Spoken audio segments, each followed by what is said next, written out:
Lauretta stood before this imposing scolded elf. 'Twas a challenge he wanted, a duel between mortal and immortal. His grin was sickening. Her composure was stoic. The two shared a look of readiness and determination. Varamil called out to Lauretta as he fended off many of the scolded soldiers, slaying them with utmost ease and precision. "Lauretta, don't!" he bellowed. However, his warnings fell on deaf ears, for not a word pierced her stoic mind. She was determined for this duel. The scolded champion stepped forth and spoke harshly towards her. "So it happens again. A Nephilim descends from the fiery heavens to slay an elf for simply existing. To bully these Emvas into worshipping a false deity. It feels like history is repeating itself, young one. I fear that in your age you are naive, unable to understand the repercussions of your actions, the past of your kind, the destruction upon this land. The ash you saw in the hills and dales, it was created by your kind. The ash, not natural, not formed by volcanoes destroying trees and grass. The ash was my people,"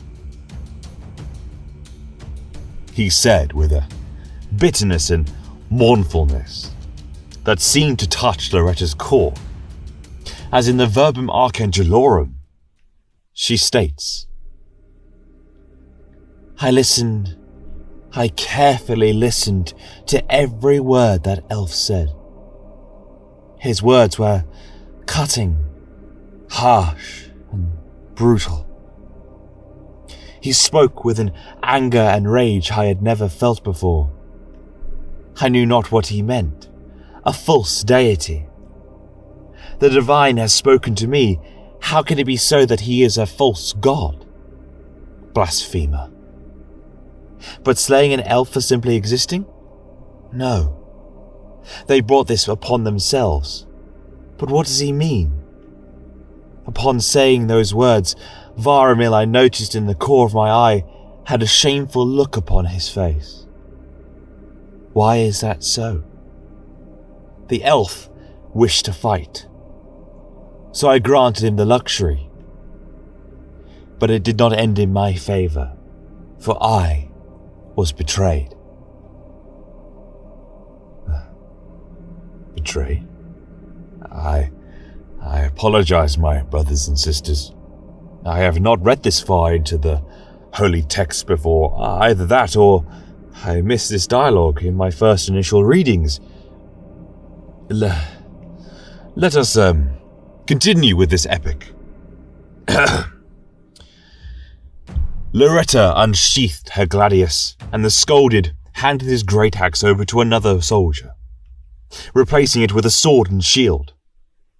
His armour twinkled and gleamed under the moonlight as he stepped forth, dragging the ebony blade in the scorched earth beneath him. Lauretta and this scolded had drawn a crowd of both scolded soldiers and paladins alike. This was to be seen by all. Slowly, they circled one another, both of their eyes fixated on one another.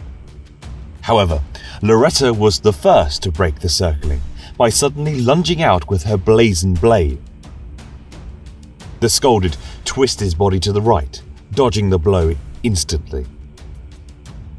But he seemed incredibly stable still. These scolded, and especially this champion, were truly flexible and maneuverable. With this initial strike from Our Lady, did the scolded return the blow. His blade of midnight struck against her blade of blaze. The metal sang as strike after strike was met with a melody of singing metal. The shield wielded by the scolded champion was the drum, as Loretta thudded her blade against it several times as he deflected and dodged her mighty blows. She thought and knew this was to be a challenge, but she knew not it would be deadly as this. The Scolded became fiercer in his attacks, his blade striking against her metal numerous times in a volley of blows, some high, some low, and all the rest at her level.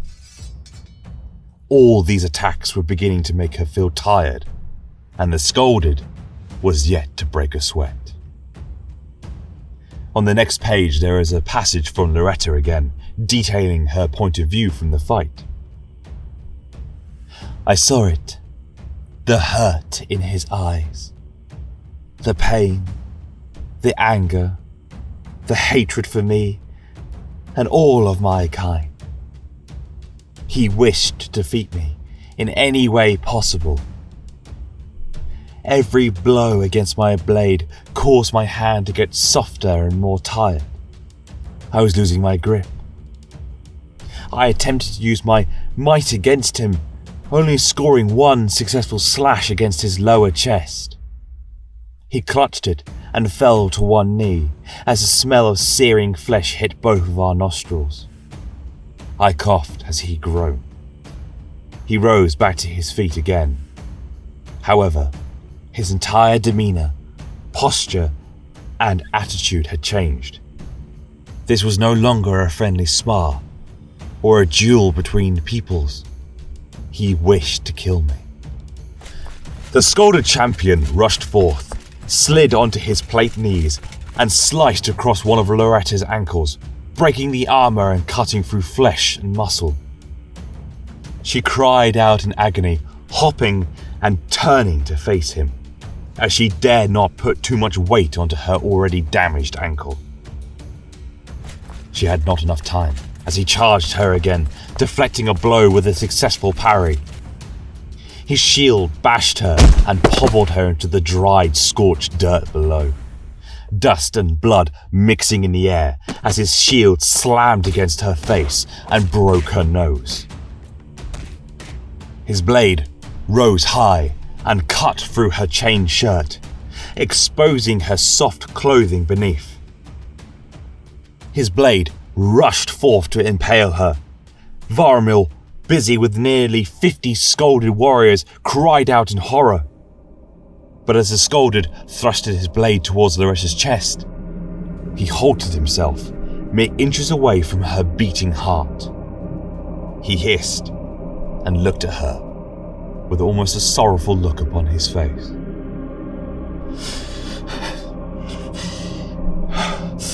Killing you won't bring my family back. It won't bring my normal skin back. It won't bring my empire back. It won't bring my population back, nor my friends, family, lovers. You are a young woman that is too naive to understand Icilion as its whole. And this divine... Let this be a warning to you, child, and a lesson. I have already caused enough damage here. Scolded, back to the shadows, he commanded, looking down at her again, noticing her bloodied face and broken nose. He waved his hand, cast a spell towards her, cleaning off the blood from her face, healing her wounded ankle and no longer breaking her nose. He spoke again. You fought well, Nephilim. Some of us are forgiving. Some of us would have gladly taken your head. Try in your path of righteousness, or whatever you call it, to be more merciful. Others may be so forgiving. I am giving you this one chance to realize what you're doing is wrong. He said coldly, before signaling his retreat.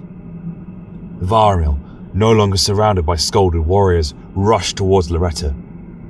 He knelt down, kissed her golden scalp. But before any words could be said or exchanged, Horus descended and it cuts off. It just goes to the next chapter, to the tale of Brother Horus.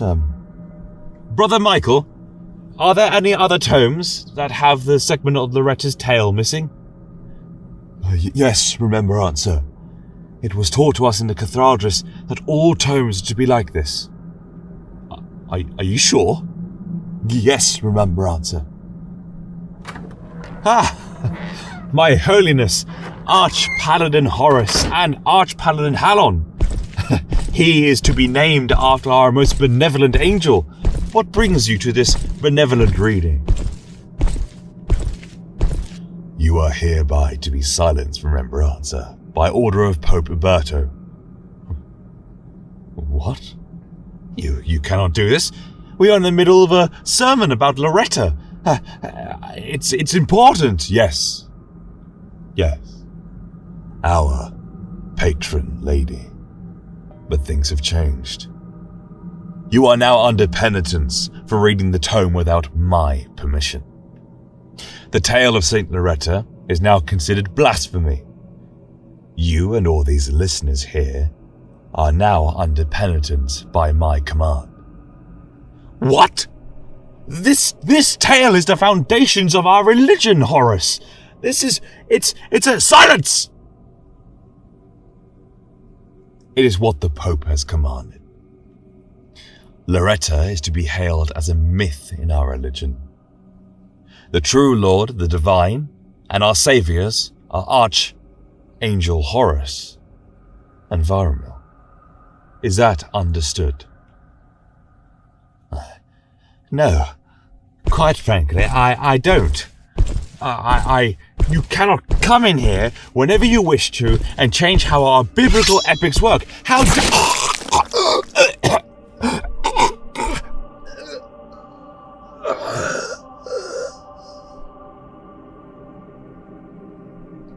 Foolish man. Now, penitents, listen carefully to my words. Follow me.